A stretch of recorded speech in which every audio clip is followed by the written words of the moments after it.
चांदी की कीमतों में अचानक बड़ी गिरावट ने निवेशकों को चौंका दिया है।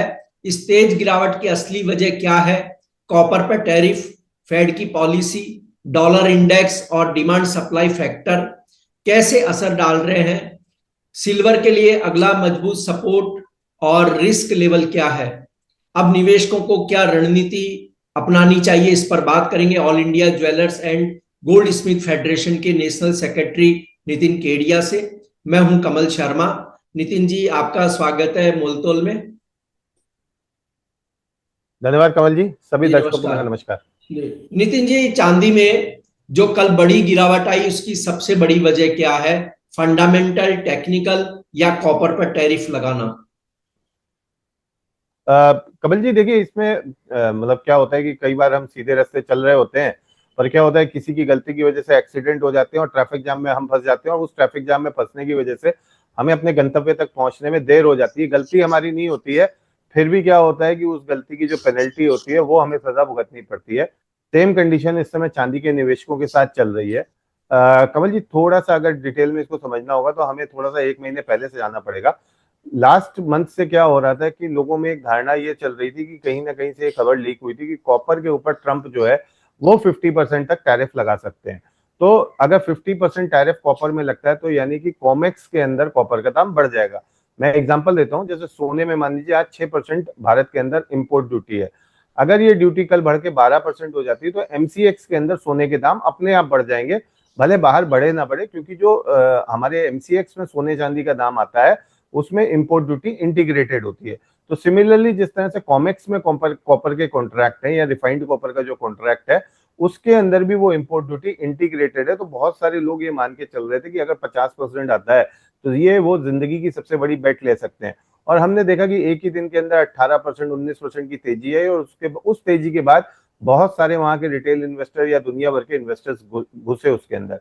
हेज फंड्स ने कमल जी क्या किया कि वहां पे कॉमिक्स कॉपर के अंदर कॉपर को बाय किया और एलएमई के अंदर कॉपर को सेल किया, और इस तरीके से उन्होंने एक आर्बिट्रेज पोजीशन बनाई। और इसके अलावा क्या हो रहा था कमल जी की दुनिया भर के अंदर कॉपर जो थी वो पहुंच रही थी यूएस के अंदर, और यूएस में कॉमिक्स के जो वेयर हाउसेज है वहां पे वो कॉपर डिपॉजिट हो रही थी कि अगर किसी भी वजह से मान लीजिए कॉमिक्स का रेट बढ़ता है तो वो वहां पे उसको वो डिलीवर कर देंगे। जी अब इस वजह से क्या हुआ, कॉपर के जो प्रीमियम्स थे वो बढ़ने लग गए, या फिजिकल मार्केट में जो बदले चलते हैं वो बढ़ने लग गए, और लोगों को लगा कि कॉपर जो है वो अब एलएमई के अंदर 11,000 से 12,000 पहुंच जाएगी।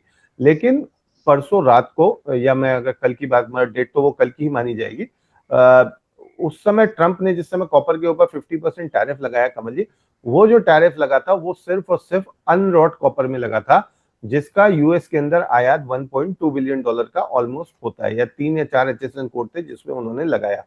तो जैसे ही उन्होंने ये लगाया और जैसे ही लोगों को क्लियरिटी आई कि अब कॉपर की जो कॉमेक्स के कॉन्ट्रैक्ट हैं उसमें किसी तरह की इंपोर्ट ड्यूटी नहीं होने वाली है, नहीं लगने वाली है, यानी यहाँ पे ये भ्रम टूट चुका है, तो लोगों ने क्या किया, जिन्होंने अपनी स्पेक्युलेटिव पोजीशन बनाई थी, आर्बिट्रेज पोजीशन बनाई थी, उन्होंने वहां से कॉपर को स्क्वायर ऑफ करना शुरू कर दिया कमल जी, और 25% की गिरावट हमने कुछ ही घंटों के अंदर आते हुए देखी।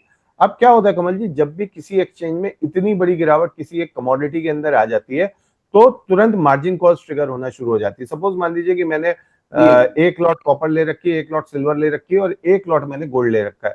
अब क्या हुआ कि अगर अगर किसी भी वजह से कॉपर के दाम 25% गिर गए तो एक्सचेंज कहेगा मुझे आप डिपॉजिट जमा करिए, या आपका मार्जिन कम हो रहा है तो मैं तीनों पोजीशन काट दूंगा। तो वहां पे क्या हुआ, मेरा कॉपर का तो पोजीशन कटा ही कटा, ब्याज में मेरा गोल्ड और सिल्वर भी चला गया।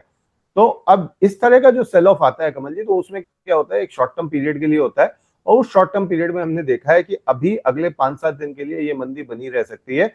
तो इसके जो डोमिनोज इम्पैक्ट, जिसको हम अपने फाइनेंशियल वर्ड की भाषा में बोलते हैं, तो इसके डोमिनोज इम्पैक्ट हमें आने वाले 3-4-5 दिन तक अभी गोल्ड या सिल्वर में देखने को मिलते रहेंगे। जी। तो नितिन जी, क्या ये जो गिरावट आई चांदी में वो अस्थायी है या ट्रेड में बदलाव का संकेत है? देखिए, ट्रेड में बदलाव का संकेत मैं इसलिए नहीं कहूंगा कमल जी, क्योंकि इस पूरे हफ्ते जो भी फैक्टर्स आए हैं वो नेगेटिव आए हैं। मतलब अगर आप यूएस के जीडीपी के नंबर्स को ले लीजिए तो जीडीपी के नंबर्स जो है वो काफी अच्छे आए हैं वहां पे। फिर अगर हम सबसे पहले फेड की कमेंट्री पे जाते हैं तो देखिए, फेड की कमेंट्री में कहीं भी पावेल ने इस चीज को नहीं दर्शाया है कि वो सितंबर में रेट कट करने जा रहे हैं। इस स्पीच को उनको ना डॉविश बोला जा सकता है ना हॉकिश बोला जी जा सकता है। मैं पिछले प्रोग्राम में बताया भी था कि डॉविश और हॉकिश का मतलब क्या होता है। तो जब हम इसको ना डॉविश बोल सकते हैं और ना हॉकिश बोल सकते हैं, तो उस केस में बाजार उसको नेगेटिव ही लेगा कि पावल किसी भी तरह का इंडिकेशन नहीं दे रहे। आज पेरोल्स के डेटा है, जॉब्स के डेटा है, तो जो आखिरी कील है ताबूत की वो आज इस हफ्ते के लिए टूट जाएगी। फिर आने वाले हफ्तों में हम महंगाई के आंकड़ों का वेट करेंगे कि महंगाई के आंकड़े क्या कहते हैं। लेकिन इतना सब कुछ नेगेटिव हो गया कि कॉपर के आप देखिए डोमिनोज इंपैक्ट आ गया। फेड ने किसी तरह का इंडिकेशन नहीं दिया और ये मान के चला जा रहा है कि शायद सितंबर में भी रेट कट ना हो। और तीसरा जो जीडीपी के आंकड़े आए वो भी बहुत स्ट्रांग आए। तो इस तरह की सारी चीजों के बीच में भी अभी तक गोल्ड ने 3240 के लेवल को तोड़ना तो दूर छुआ तक नहीं है कमल जी। तो जी अगर 3240-45 का लेवल गोल्ड में नहीं टूटा है इतने जी सारे नेगेटिव इम्पैक्ट्स के बाद भी, और चांदी अगर $35 का लेवल नहीं तोड़ रही है, मतलब जिस तरीके की कॉपर में गिरावट थी कमल जी, अगर ये कोई और दिन होता है या मान लीजिए बुल्स नहीं स्ट्रांग होते तो कल कम से कम चांदी में गिरावट 10% की आनी चाहिए थी। वो 10% की गिरावट नहीं है, 3% की गिरावट आई है। तो मुझे ऐसा लगता है कि अभी 1 या 2% का पेन और होगा, शायद एमसीएक्स में हम 1,07,000 1,08,000 तक के लेवल्स आते हुए देखें। लेकिन over the period of time मुझे लगता है 6 या 7 तारीख के बाद से जो है बाजार वापस रिकवर कर जाएगा कमल जी। जी। और तो नितिन जी, ऐसे में चांदी में अगला टेक्निकल सपोर्ट लेवल क्या है, किस लेवल पे खरीद करनी चाहिए या बिकवाली ही जारी रखें? क्योंकि हालांकि आपने कह ही दिया कि अब ये गिरावट बहुत ज्यादा नहीं बची है इसमें। देखिए डैमेज तो ऑलरेडी हो चुका है, डैमेज कुछ ही घंटों के अंदर हो गया सारा का सारा। तो मुझे नहीं लगता है कि यहाँ पे जो सेलिंग है वो आपको करनी चाहिए, क्योंकि आवरली चार्ट्स के ऊपर अगर आप देखेंगे कॉपर को, सॉरी सिल्वर को, तो वो काफी मतलब ओवरसोल्ड है। तो ऐसे माहौल के अंदर आपको सिल्वर शॉर्ट करना काफी रिस्की हो सकता है। इनफैक्ट हम क्या कर सकते हैं, कल हमने 3640 का एक सपोर्ट हम मान के चल रहे थे, तो हमने देखा कि 3640 के आसपास सपोर्ट ले रहा था प्लस माइनस 10 सेंट्स पर। जिस तरीके से स्ट्रक्चर ऊपर में बार बार 3680 3690 के ऊपर सेलिंग आ रही है, तो मुझे लगता है it will be a matter of time 3640 का लेवल जो है वो एक बार ब्रेक होगा और हम 3570 3580 के आसपास एक सपोर्ट बनते हुए देखेंगे। तो मुझे लगता है 3570 3580 के आसपास चांदी आती है तो वो हम वहां पे उस चांदी को बाय कर सकते हैं। किसी भी तरह का उछाल आने पे, किसी भी तरह का बाउंस आने पे 3780 3790 तक के जब तक लेवल नहीं आते तब तक हमें शॉर्ट करने से बचना चाहिए। 3780 3790 पे 20 या 30 सेंट का स्टॉप लॉस लगा के, बहुत स्ट्रिक्ट स्टॉप लॉस आपको लगाना है, क्योंकि अगर इसने 37 का लेवल दोबारा क्रॉस कर लिया तो चांदी जो है काफी बड़ी शॉर्ट कवरिंग आएगी और फिर चांदी को रोकना जो है वो थोड़ा सा मुश्किल होगा। तो मुझे लगता है अगर आपको शॉर्ट करना है तो आपको थोड़ा सा वेट करना चाहिए। बाउंस आता है, एक अच्छा बाउंस आता है, वहां पे अगर आप चांदी को शॉर्ट करेंगे तो आपको बेनिफिट होगा। कमल जी हर बॉल पे ना मतलब हमें बाउंड्री मारने की कोशिश नहीं करनी चाहिए। एक अच्छा बैट्समैन वो होता है जो एक कमजोर बॉल का वेट करता है, वीक बॉल का वेट करता है, उस वीक बॉल पे बाउंड्री मारता है और बाकी वो एक एक दो दो रन बनाने की कोशिश करता है। कमल जी तो इस जो ताजा गिरावट है, इसके बावजूद लॉन्ग टर्म में सिल्वर की पोजीशन कैसी रहेगी? देखिए कमल जी फंडामेंटली कहीं कोई भी चेंजेस आए नहीं है, जी या अगर मान लीजिए हम ये कह रहे हैं 4 साल से सिल्वर जो है वो स्ट्रक्चरल एक डेफिसिट में चल रही है, सप्लाई डेफिसिट में चल रही है। तो रातों रात ऐसा कुछ भी नहीं हुआ है कि आपकी सिल्वर की जो डिमांड है वो कम हो गई है या फिर वो सप्लाई जो है वो बढ़ गई है। तो यहाँ पे जिस तरह के ब्रेकआउट्स हमने पहले देखे और या जिस तरह का प्राइस पैटर्न बिहेवियर हमने पहले देखा है, उसको देखते हुए मुझे लगता है कि यहाँ पे थोड़ा सा एक वेट करने का समय है। धीरे धीरे, जिसको हम कहते हैं शनि शनि, धीरे धीरे अगर आप यहाँ पे अपने रिस्क मैनेजमेंट कैपेसिटी के हिसाब से सिल्वर को लॉन्ग करके चलेंगे तो आने वाले समय में सिल्वर जो है वो आपको एक बहुत अच्छा बेनिफिट देगी। देखिए $42-43 जो है वो एक रहेंगे रहेंगे और इस साल की नीचे की रेंज हमने जैसे बोला था कि $35 एक रह सकती है और ऊपर में $42-43 अगर क्रॉस करेगा तो काफी तेजी बड़ी देखने को मिलेगी। और जिस तरह के डेली टेक्निकल चार्ट्स की अगर हम बात करें तो 40 की आरएसआई 43 की आरएसआई जो है वो ऑलरेडी आ चुकी है। तो यहाँ पे एक ऑलरेडी लक्ष्मण रेखा बनी हुई है 40 की। तेजी के बाजार में जनरली 40 की आरएसआई जो है वो ब्रेक नहीं होती। तो यहाँ पे हमें थोड़ा सा वेट करना चाहिए। अगर 40 की आरएसआई के आसपास बाजार सपोर्ट लेते हुए दिखता है और ऊपर में 45 की आरएसआई ब्रेक होती है तो we will be heading towards new high Kamal ji. जी। तो एक और नितिन जी, देखिए जैसे डोनाल्ड ट्रंप ने ब्रिक्स देशों को धमकी दी है बार बार, डॉलर को लेकर के, उनके संगठन को लेकर के, यानी वो ब्रिक्स देशों से सीधे लड़ाई के मूड में। और चाइना जो है वो ब्रिक्स देशों का सदस्य है। तो क्या ऐसे में कोई इंडस्ट्रियल डिमांड में गिरावट आने की संभावना आप देखते हैं सिल्वर में? देखिए चाइना अपने ट्रंप का जो इक्का है उसको ऑलरेडी चल चुका है और वो इक्का है उसके पास रेयर अर्थ मेटल्स। जिसकी कोशिश के लिए वो कोशिश कर रहे हैं कि यूक्रेन से भी उनको मिल जाए, पर यूक्रेन से उतनी मात्रा में उनको नहीं मिल सकता। तो आज नहीं तो कल उनको चाइना के साथ जो है वो संधि बनाने के रखनी पड़ेगी। और चाइना ने इस बात ये दर्शा दिया है कि वो किसी भी तरह की जल्दी में नहीं है, बल्कि मैं चाइना की ही बात छोड़ दीजिए, आप ब्रिक्स के अंदर आप रशिया को ले लीजिए या इंडिया को ले लीजिए, मतलब किसी भी देश ने ये दिखाया नहीं है कि वो जल्दी है। जिस तरह से उन्होंने इंडिया के ऊपर 25% टैरिफ लगाया, हमारे ज्वेलरी सेक्टर को बहुत बड़ा एक डेंट हुआ उसकी वजह से। लेकिन फिर भी किसी भी तरह की जल्दी भारत सरकार ने नहीं दिखाई है कि वो जाके ट्रंप के पैरों में पड़ गए। हमने ये कहा है कि हम भारत के हितों का ध्यान रखेंगे। वैसे ही चाइना भी जो है वो बिल्कुल किसी भी तरह की जल्दी में नहीं दिख रहा, और मुझे लगता है कि कहीं ना कहीं आगे आने वाले समय में ये जो टैरिफ्स हैं ये 10% 15% के आसपास सेटल होंगी। हाँ, ये जरूर क्या है कि जिस दिन ये टैरिफ सेटल होंगी वहां पे फिर हमारे गोल्ड सिल्वर के लिए प्राइसेस नेगेटिव हो जाएंगे। जी। तो क्या निवेशकों को अभी बॉटम फिशिंग करनी चाहिए? मुझे लगता है कमल जी थोड़ा सा आज का वेट करना चाहिए पेरोल्स डेटा का। अगर पेरोल डेटा में मान लीजिए, क्योंकि जीडीपी नंबर्स काफी अच्छे आए हैं और जीडीपी अगर बढ़ रही है तो एक अंदेशा ये रहता है कि नौकरियां जो है वो बढ़ के आएंगी। और ये ऐसा पहले देखा भी गया है कि अगर किसी महीने जीडीपी के नंबर्स जो है आशा से विपरीत अच्छे आते हैं तो उस महीने जो जॉब डेटा होता है वो भी एक अच्छा आता है। देखिए, जीडीपी एक बेसिक पैरामीटर है कि जीडीपी बढ़ेगी तभी जब आपके जॉब डेटा जो है बढ़ेंगे। नौकरियां नहीं बढ़ेंगी तो जीडीपी आपकी बढ़ नहीं सकती है। अभी वो आर्टिफिशियल इंटेलिजेंस के उस स्टेज पे हम नहीं पहुंचेंगे जहां पे सारा काम रोबोट्स कर रहे हो। तो थोड़ा सा आज के लिए वेट करना चाहिए।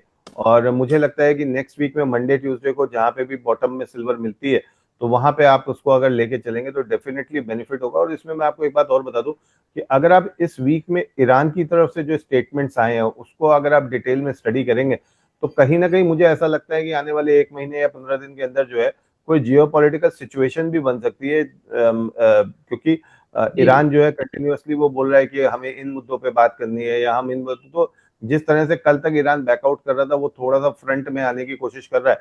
तो कुछ भी अगर जियोपॉलिटिकल टेंशन आती है तो वहां पे भी हम गोल्ड सिल्वर में एक वापस तेजी बनते हुए देख सकते हैं। जब तक 3240 के नीचे क्लोजिंग नहीं आती है तब तक हम बेरिश नहीं है। जिस दिन 3240 के नीचे क्लोज आ गया उस दिन हम बेरिश हो जाएंगे, फिर हम सेल ऑन राइस की स्ट्रेटेजी पे रहेंगे। जी। और नितिन जी, एक लास्ट सवाल की, चांदी ईटीएफ और फिजिकल खरीद के लिए क्या ये सही वक्त है या इंतजार करना चाहिए? देखिए, फिजिकल के अंदर तो मुझे नहीं लगता कि जी। Never a time is wrong. मैं कमल जी यहाँ पे एक एग्जांपल दे दूं आपको कि एक बहुत बड़ी कंपनी ने एक सिल्वर का कास्टिंग बार बनाया था। और वो बार जो था वो करीब, ये मैं आपको बता रहा हूँ 2016 की बात। तो मैं इसलिए इंसिडेंट शेयर कर रहा हूँ ताकि इन्वेस्टर्स जो है वो इस बात को समझ सके। उस समय चांदी 38,000 रुपए में फिजिकल मार्केट में चल रही थी। वो बार बहुत अच्छा था। उस बार की कॉस्टिंग थी 750 रुपीज पर केजी और जीएसटी वगैरह मिला के 40,000 मिल रही थी। तो उस कंपनी के जीएम ने मेरे को बोला कि यार नितिन, तुमको बॉम्बे में 37-38 हजार में मिल जाएगा, तुम क्यों 40,000 में ले रहे हो? मैंने कहा भाई साहब, ऐसा लग रहा है सोने की बिस्किट पे ना चांदी की आपने पॉलिश करके दी और ये बहुत खूबसूरत चीज है। और मैं चांदी में बुलिश हूँ तो मुझे नहीं लगता 2,000 रुपए मैटर करेंगे। तो आज अगर मैं 8 साल पहले जाता हूँ और 8 साल पहले 40,000 की चीज आज मेरे पास 1,10,000 की है, तो उस समय अगर मैंने 2,000 रुपए ऊपर ली थी तो कोई फर्क नहीं पड़ता है। तो अगर आप फिजिकल मार्केट में ले रहे हो और अगर आपको हॉरिजन 2 से 3 साल है या 1 साल है, मैं कह रहा हूँ 1 साल भी है, तो भी आप बॉटम फिशिंग के लिए वेट करेंगे उससे अच्छा है कि आप कभी भी ले लीजिए।